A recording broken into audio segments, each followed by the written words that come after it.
1592년 4월 13일. 임진왜란. 1592. 1592. 맞습니다. 바로 부산 앞바다에 기습적으로 쳐들어온 일본군 임진왜란의 시작이었습니다.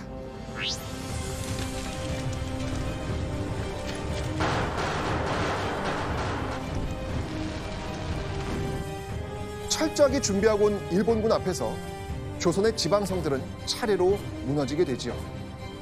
그리고 불과 20일 만에 조선의 수도 한성까지 함락됩니다.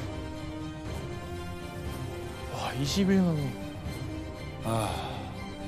임진왜란 내내 조선 땅은 일본군의 발 아래 짓밟히고 조선의 백성들은 잔혹하게 약탈당했습니다.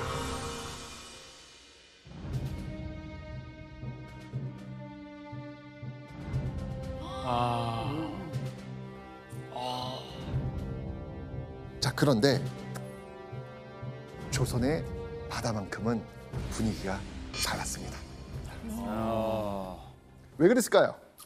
이순신 장군이 계셨기 때문이죠. 그렇죠. 맞습니다. 조선의 바다를 든든하게 지키는 전라좌도의 수군 지휘관, 바로 이순신 때문이었습니다. 육지에서는 연전연패인 조선군이 이순신의 뛰어난 전략과 지휘로 해상에선 일방적인 승리를 거두고 있었거든요.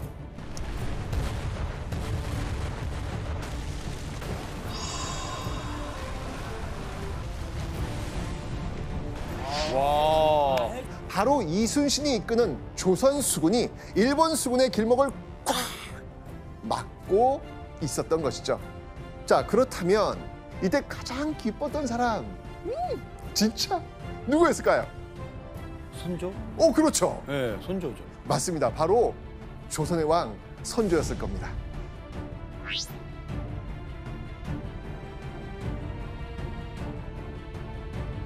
이순신의 활약 덕에 수세에 몰렸던 조선의 숨통이 트이고 선조 역시 한숨 돌릴 수 있었기 때문이었으니까요. 그리고 이 이순신을 앞세운 조선 수군의 승리로 일본군의 이 조선 침략 계획은 엄청난 차질을 빚게 됩니다.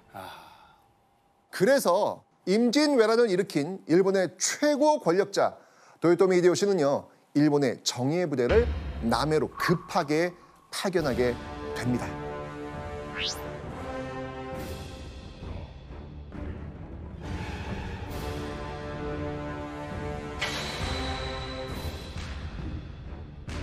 도요토미 히데요시는요, 그들의 이 눈엣 가시였던 이 이순신 부대를 물리치고 보급로를 확보하기 위해 해상전을 준비했던 것이죠.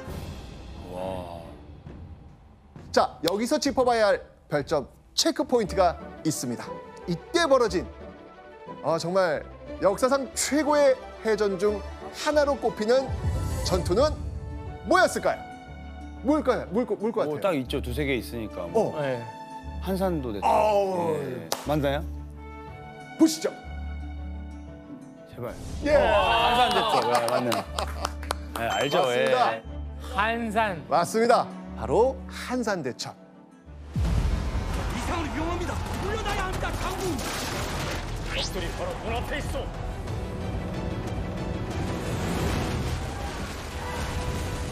한산대첩. 영화 혹시 보신 분? 네, 저 봤어요. 우와, 다 보셨어. 다 봤어요? 다 봤네. 무조건 봐야죠. 네. 그렇군요. 네. 너무 재밌었죠? 너무너무 재밌었어요. 최고였습니다. 멋있었죠? 시원하고. 네. 맞습니다. 바로 한산대첩. 자, 한산대첩 하루 전날인 1592년 7월 7일 거제도와 고성 사이에 있는 견내량이라는 곳에 왜군의 배 70여 척이 모여듭니다.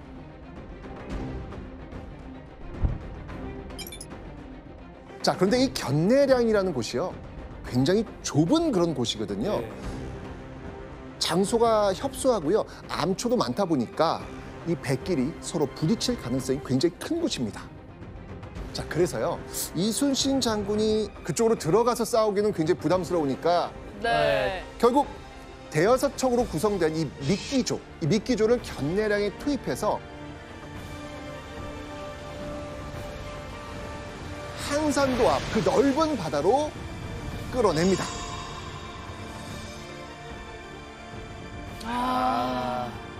그렇게 한산도 앞바다로 결국 들어선 일본 함대. 그때 펼쳐지는 모습. 어떤 모습이었을까요? 한산도 좌우섬에서 기다리고 있던 조선 수군의 배들이 세 개의 부대로 나뉘어서 이 모습을 이루게 됩니다.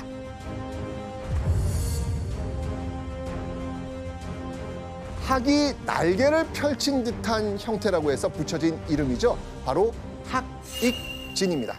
아, 조선 수군은요, 결국 일본의 함대를 완전히 포위한 채로 무차별 포격을 시작합니다.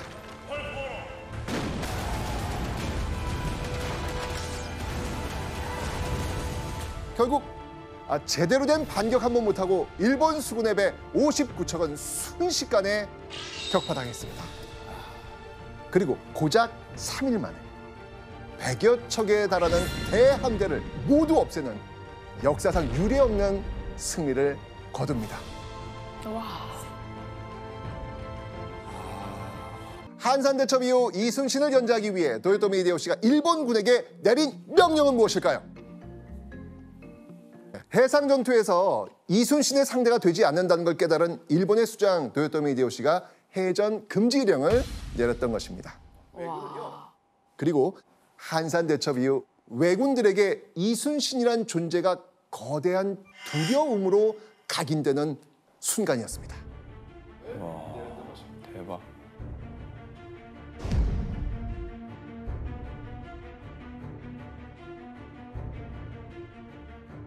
자, 이렇게 위기에 몰렸던 조선에 희망을 주었던 이순신.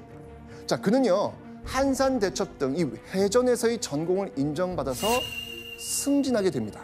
그러니까 선조가 이순신의 능력을 인정하고 그에 맞는 대우를 했던 거죠. 당연한 거 아닙니까? 네. 너무 당연하죠. 그죠? 자, 그렇게 전라좌도의 수군을 이끌었던 이순신은 승진합니다. 그래서 전라, 충청, 경상 이렇게 3도 수군을 통솔하는 3도 수군 통제사가 됩니다. 한마디로 조선의 수군 총사령관이 된 겁니다. 이제 뭐 너무 당연하잖아요. 이 정도. 당연하죠. 그죠? 자, 임진왜란의 승기가 이 조선으로 넘어오고 그렇게 전쟁 시작 1년 만에 빼앗겼던 한성도 되찾을 수 있었죠. 와. 자, 그런데 앞에 우리가 무슨 얘기를 했죠? 지금 이순신 장군님 어떻게 된 거예요, 지금요? 의금부에 잡혀갔다고. 그렇잖아요. 네. 아니, 지금 이 엄청난 역사의 승리. 뭐안 맞는데요. 그렇죠? 잡혀가면 안 되는데. 그렇죠? 이순신 장군이 끌려간 이유를 들으시면 아마 깜짝 놀라실 거예요.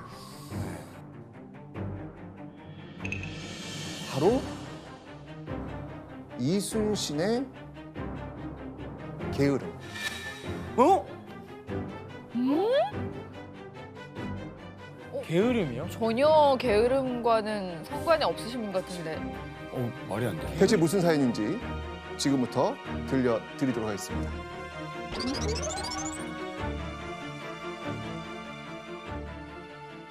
일본군과 그 휴전이 길어지던 어느 날 선조가 이런 충격적인 말을 합니다. 이 말은 이렇게 고개를 갸우뚱하게 하는 선조의 말이거든요. 이순신은 처음에는 힘껏 싸웠으나 그 뒤에는 작은 적일지라도 잡는데 성실하지 않았고 또 군사를 일으켜 적을 토벌하는 일이 없으므로 내가 늘 의심하였다. 우와, 이게 무슨 말이에요? 충격. 아니 그때 승리해서 엄청 기뻐했었는데. 그러니까. 그 이후에 이런 말을 했다고요? 왜냐하면 아까 제가 설명드렸잖아요. 이때 이순신은 싸우고 싶어도 싸울 수 있는 상황이 아니었어요. 도요토미 히데요시가 일본 수군에게 내린 명령 뭐였습니까? 해전은 피해라. 피해라. 네, 맞습니다. 이순신 피하라는 얘기 아니었습니까, 지금. 그죠? 일방적으로 회피하는 적과 싸우고 싶어도 싸울 수가 없는 그런 상황이 만들어진 거죠. 그 격투기 할 때 상대가 너무 세잖아요. 그럼 그 선수랑 다 안 싸운다 해가지고 경기가 안 잡히는 경우가 있어요. 막 제가 엄청 세요. 그러면은 그 단체에 있는 선수들한테 김동현이랑 싸워 하는데 안 해. 여러 이유를 안 하는 거예요. 근데 이제 우리나라의 많은 뭐 다른 팬분들이 혹시나 김정은 왜 이렇게 안 싸우지? 이제는 싸울 만 별로 없어요. 이렇게 오해를 받을 수 있는 약간 그런 건가? 싸울 수가 없는 거 그런 상황. 그거네요. 딱 그런 상황. 눈과 귀를 닫고 이순신을 향한 의심과 불신을 키워갔던 것이죠. 그러던 어느 날, 안 그래도 이순신을 탐탁치 않게 여기던 선조, 이 선조가 폭발하는 사건이 벌어지게 됩니다. 폭발이요? 이순신한테? 네, 아하. 폭발이요? 1597년에 접어든 어느 날, 조선 조정에 아주 솔깃한 첩보가 하나 들어옵니다. 당시 일본군을 이끄는 두 장수 고니시 가또. 근데 굉장히 앙숙 관계였어요. 자, 그런데 이 중에서 고니시가 조선 조정에 정보를 흘린 겁니다. 자, 어떤 정보였냐면요. 가또가 군대를 끌고 바다에 나갈 예정이니 그때 공격하시지요. 우와. 와. 에? 근데 조선 정부도 지금 사실 이 첩보가 맞아 안 맞아 고민할 거 아니에요. 고민하죠. 예. 근데 이 둘의 어떤 관계를 딱 알고 있기 때문에 이 고니 씨의 정보가 요거 신빙성이 있다 이렇게 판단합니다. 선조는 바로 이순신에게 출전 명령을 내립니다. 조선 바다로 오는 가또를 물리치라. 왕명을 들은 이순신 어떻게 했을까요? 가야죠. 알겠습니다. 가야죠. 왕명이니까. 자, 그런데 왕명을 무시한 채 출전하지 않습니다. 가지 않습니다. 야, 이러면 찍히는데. 이러면 완전 찍히는 건데. 자, 근데 왜 이유가 있습니다. 이순신은요, 적에게서 나온 이 정보, 아까 고니 씨가 지금 흘린 첩보잖아요. 그렇죠. 이거를 믿을 수가 없었던 거예요. 섣불리 출전했다가 피해를 볼 수도 있는 그런 상황이었거든요. 이런 전략적 판단 아래 이순신은 신중할 수밖에 없었던 겁니다.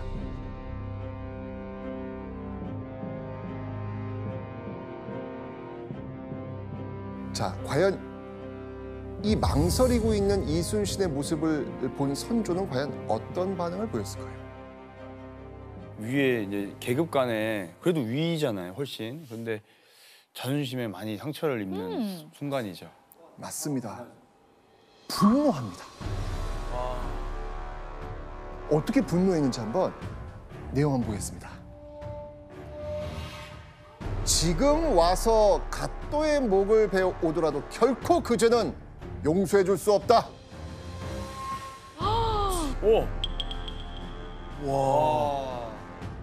아주 화가 단단히 났네요. 단단히 화났죠. 이순신 장군도 그 당시에 이제 조정의 분위기는 파악하고 있었던 것 같아요. 이 명령을 따르지 않으면 본인이 파직될 것이라는 거. 그리고 본인이 파직되면 조선 수군과 나라의 운명이 어떻게 될지 모른다는 것. 그 정도는 이제 생각하고 있었을 텐데.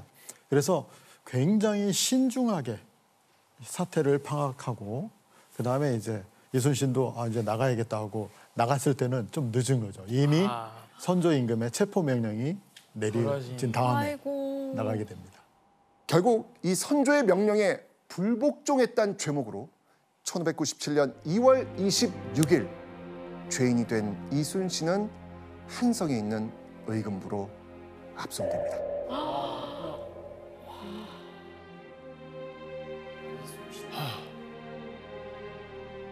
당시 의금부에서 모진 고문을 받던 이순신의 나이, 이때가 53세였습니다. 53세? 63세? 나라를 지키기 위해 싸우다 죄인이 된 이순신. 그의 몸과 마음 멀쩡할 수 있었겠습니까? 결국 이순신은 투옥된 지 28일 만에 겨우 감옥에서 풀려납니다.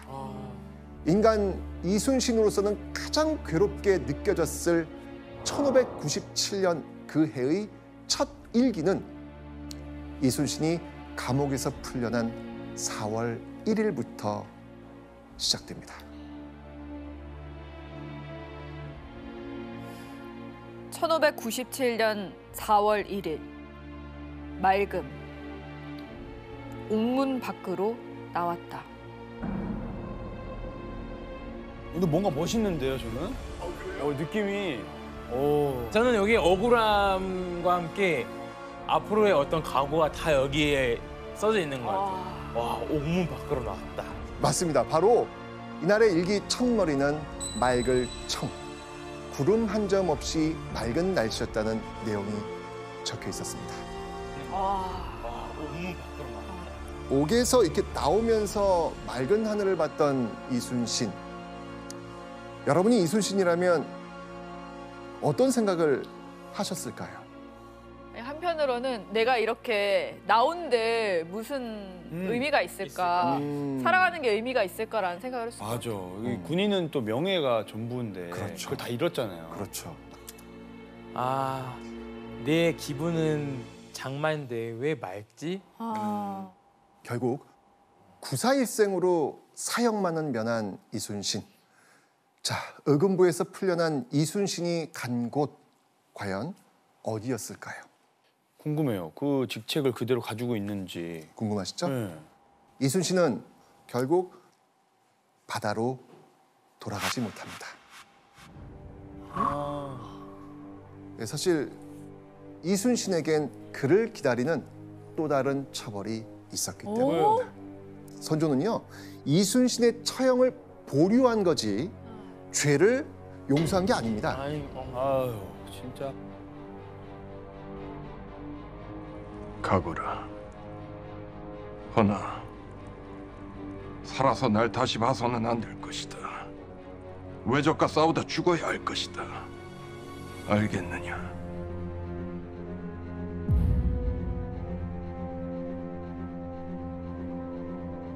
바로 백의 종군,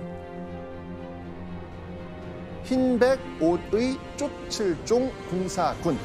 직역을 하자면요, 흰 옷을 입고 군대를 따라간다라는 의미입니다.